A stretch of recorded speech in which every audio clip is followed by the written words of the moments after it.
প্রিয় দর্শক, সবাইকে শুভেচ্ছা। দর্শক, আপনারা জানেন যে গণতন্ত্রের অন্যতম দেশ এবং বিশ্বের অন্যতম একটি প্রভাবশালী দেশও যুক্তরাজ্য। সেই যুক্তরাজ্যের জাতীয় নির্বাচন গত 4 জুলাই অনুষ্ঠিত হয়েছে এবং একেবারে নির্ভেজাল একটি নির্বাচন হয়েছে, গণতান্ত্রিক নির্বাচন হয়েছে। সেই নির্বাচনে গত 14 বছর একটানা যারা ক্ষমতায় ছিল তাদের ভরাডুবি হয়েছে, অর্থাৎ কনজারভেটিভ পার্টি তাদের ক্ষমতা হারিয়েছে এবং সেই নির্বাচনে লেবার পার্টি জয়লাভ করেছে এবং নিরঙ্কুশ জয়লাভ করেছে।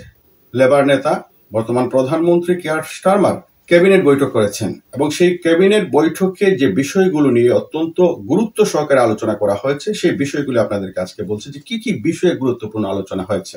স্টারমার প্রথম বৈঠকেই তার ক্যাবিনেট মন্ত্রীদের নিয়ে যে বিষয়গুলো নিয়ে আলোচনা করছেন, প্রথমে আলোচনা করেছেন যুক্তরাজ্যের বর্ডার দিয়ে আগত অবৈধ ইমিগ্রেশন কন্ট্রোল, NHS সেবা অর্থাৎ ন্যাশনাল হেলথ সার্ভিসের সেবাকে ঢেলে সাজানো, লন্ডন সহ প্রধান প্রধান শহরগুলোতে ক্রাইম কন্ট্রোল। আপনারা জানেন যে নির্বাচনের মাত্র কয়েকদিন আগে তিনি অবৈধ ইমিগ্রেশন নিয়ে কথা বলেছেন এবং সাথে বাংলাদেশকে নিয়েও তিনি কথা বলেছেন যে বাংলাদেশের যারা এই দেশে বসবাস করছে অবৈধভাবে তাদেরকে নির্বাচিত তিনি হলে, প্রধানমন্ত্রী হলে পরের দিনই পাঠিয়ে দেবেন। এটি নিয়ে বিশেষ আলোচনা সমালোচনা হয়েছে বাংলাদেশি কমিউনিটির মধ্যে। অনেকে বলেছিলেন যে লেবারের ভোট অনেক কমে যাবে এই মন্তব্যের কারণে, স্টারমার যে মন্তব্য করেছেন। কিন্তু নির্বাচন যখন শেষ হয়েছে সেই নির্বাচনের ফলাফলে আমরা দেখলাম তার একটি বিশেষ প্রভাব পড়েনি। হয়তোবা যারা বাঙালি ভোটার আছেন তাদের মনে প্রতিক্রিয়ার সৃষ্টি করেছে। আমি সেদিকে যাচ্ছি না, বলছি যে আজকে ক্যাবিনেট বৈঠকে যে বিষয়গুলো আলোচনা হয়েছিল তার মধ্যে অন্যতম একটি বিষয় নিয়ে তিনি আলোচনা করেছেন, সেটা হচ্ছে বর্ডার কন্ট্রোল অর্থাৎ অবৈধ ইমিগ্রেন্ট কন্ট্রোল নিয়ে কথা বলেছেন। মন্ত্রীদেরকে নির্দেশনা দিয়েছেন যে এই বিষয়ে গুরুত্ব দেওয়া উচিত। যুক্তরাজ্যের যে বর্ডার রয়েছে এই বর্ডার দিয়ে অবৈধভাবে কিন্তু প্রতিনিয়ত মানুষ ঢুকছেন যুক্তরাজ্যে, যাদেরকে ইলিগাল ইমিগ্রেন্ট বা অবৈধ অভিবাসী বলা হয়। সে নিয়ে কিন্তু টরি সরকারও কিন্তু সরব ছিল। তো এখানে একটা জিনিস বলতে চাই যে গত 14 বছরেই কিন্তু মানুষ অপেক্ষা করেছে, যুক্তরাজ্যের মানুষ অপেক্ষা করেছে, বিশেষ করে যারা অবৈধ ইমিগ্রেন্ট আছেন। লেবার সরকার যদি ক্ষমতায় আসে তাহলে এই বিষয়গুলো অত্যন্ত সফট হয়ে যাবে, কিন্তু আমরা দেখেছি যে নির্বাচনের আগে স্টারমারের মন্তব্য থেকে তিনি আরো কঠোর হতে পারেন। এই প্রথম বৈঠকে কিন্তু দেখা গেল ইমিগ্রেশন নীতি নিয়ে তিনি কঠোর হচ্ছেন, কঠোর হওয়ার আরো সম্ভাবনা বেশি দেখা দিচ্ছে। ক্যাবিনেটের প্রথম বৈঠকে বলা হয়েছে বর্ডার কন্ট্রোল যে কোনোভাবেই তারা করবেন এবং একজন সিঙ্গেল অবৈধ অভিবাসীও বর্ডার দিয়ে আসতে পারবেন না। আমরা দেখছি যে সমুদ্র পথে ইংলিশ চ্যানেল দিয়ে অনেক অবৈধ ইমিগ্রেন্ট ঢুকছেন এবং ফ্রান্সের যে বর্ডারটা আছে সেই বর্ডার দিয়েও কিন্তু অনেক ইমিগ্রেন্ট কার, লরি, বিভিন্ন ধরনের যানবাহন দিয়ে অবৈধভাবে যুক্তরাজ্যে প্রবেশ করছেন। গত সরকার, টরি সরকার কিন্তু চেষ্টা করেছে সেটা বন্ধ করার জন্য, পারেনি। তবে স্টারমার বলছেন যে যে কোনোভাবে হোক এটাকে বন্ধ করতে হবে, অবৈধ অভিবাসী যাতে কোনোভাবেই যুক্তরাজ্যে প্রবেশ না করতে পারে। সেই ক্ষেত্রে তারা নতুন একটি ফোর্স গঠন করবে তিনি নির্দেশনা দিয়েছেন।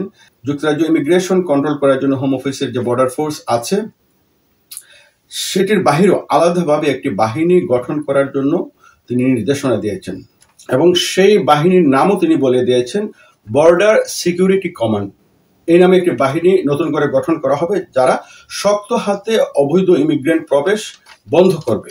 সেই থেকে কিন্তু একটি আভাস পাওয়া যাচ্ছে যে যারা বর্তমানে অবৈধভাবে বসবাস করছেন, অর্থাৎ যাদের বৈধ কাগজপত্র নেই, যাদেরকে আনডকুমেন্টেড ইমিগ্রেন্ট বলা হয়, তারা কিন্তু একটা আশায় ছিলেন হয়তো বা লেবার পার্টি ক্ষমতায় আসলে কোনো সময় একটি অ্যামনেস্টি দিতে পারে বা তাদেরকে সাধারণ ক্ষমা করে দেওয়া যেতে পারে। এই আশা কিন্তু দীর্ঘদিন যাবৎ সময় পার করেছেন সেই আশায় ইমিগ্রেন্ট যারা আছেন, অবৈধভাবে আনডকুমেন্টেড ইমিগ্রেন্ট যারা আছেন যুক্তরাজ্যে। মন্ত্রিসভার প্রথম বৈঠক থেকে ইমিগ্রেশন অর্থাৎ অবৈধ ইমিগ্রেশন নিয়ে তিনি যে বার্তা দেওয়া শুরু করছেন তাতে মনে হচ্ছে যে ভবিষ্যতে কিন্তু ভিতরে যারা বলেছেন যে বর্ডার কন্ট্রোল ঢুকতে পারবে না সেটা বন্ধ করার জন্য নতুন ফোর্স গঠন করবে, কিন্তু ভিতরে যারা দীর্ঘদিন যাবৎ অবৈধভাবে বসবাস করছেন কাগজপত্র ছাড়া, কেউ 10 বছর, কেউ 15 বছর, কেউ 16 বছর, কেউ 8 বছর, কেউ 7 বছর, এই বিষয়ে কোনো নির্দেশনা না দিলেও কিন্তু তার এই নির্দেশনা থেকে আভাস পাওয়া যাচ্ছে তিনি ইমিগ্রেশন বিষয়ে আরো বেশি কঠোর হবেন, এর সম্ভাবনাই বেশি রয়েছে। আরেকটি গুরুত্বপূর্ণ বিষয়ে তিনি নির্দেশনা দিয়েছেন সেটা হচ্ছে যে NHS অর্থাৎ ন্যাশনাল হেলথ সার্ভিস, এই দেশে যে স্বাস্থ্য সেবা রয়েছে যুক্তরাজ্যের, যেমন যারা জেনারেল প্র্যাকটিশনার জিপিতে যাবেন নিজের কোনো সমস্যা হলে ডাক্তার দেখাতে যাবেন, হসপিটাল গুরুতর কোনো বিষয় হলে হসপিটালে যাবেন, এই বিষয়গুলোর উপরে গুরুত্ব দিয়েছেন। আমরা দেখেছি যে অতীতে, বর্তমানেও চলছে, যে কেউ যদি অসুস্থ হয় তাহলে জেনারেল প্র্যাকটিশনার জিপি বা সার্জারিতে অ্যাপয়েন্টমেন্ট পেতে হলে অনেক ব্যাগ পেতে হয়। বেশ কয়েক বছর যাবৎ দেখা যাচ্ছে যে ডাক্তার দেখাতে গেলে জিপি অ্যাপয়েন্টমেন্টের জন্য মানুষকে অনেক কষ্ট করতে হচ্ছে, দিনের পর দিন, সপ্তাহের পর সপ্তাহ অপেক্ষা করেও জিপি অ্যাপয়েন্টমেন্ট পাওয়া যাচ্ছে না। তাহলে একটি মানুষ যখন রোগে আক্রান্ত হবে, সে যদি ডাক্তারই দেখাতে গেলে তার 2 সপ্তাহ 3 সপ্তাহ অপেক্ষা করতে হয়, তাহলে সেটা কোন ধরনের স্বাস্থ্যসেবা? আর সেটির বিষয়ে কিন্তু কেয়ার স্টারমার নির্দেশনা দিয়েছেন গুরুত্ব সহকারে দেখার জন্য। তিনি বলেছেন যে বর্তমান যে এনএইচএস ব্যবস্থা সেটা ব্রোকেন, আসলে ব্রোকেন, কারণ মানুষ মারাত্মকভাবে সাফার করছে ডাক্তার দেখাতে। সেই অবস্থা থেকে উত্তরণ করাতে তিনি এনএইচএস কে আবার নতুন করে ঢেলে সাজাবেন বলেও আশা করা যাচ্ছে। অলরেডি তিনি অর্থাৎ প্রথম ক্যাবিনেট বৈঠকে নির্দেশনা দিয়ে দিয়েছেন। তৃতীয়ত, ক্রাইম কন্ট্রোলের বিষয়ে তিনি নির্দেশনা দিয়েছেন যে আমরা দেখেছি গত বেশ কয়েক বছর যাবৎ যুক্তরাজ্যে, বিশেষ করে লন্ডনে কিন্তু নাইফ ক্রাইমটা বেশি বেড়ে গেছে, অর্থাৎ ছুরি দিয়ে মানুষকে আঘাত করা, হত্যা করা, এটা বেড়ে গিয়েছিল।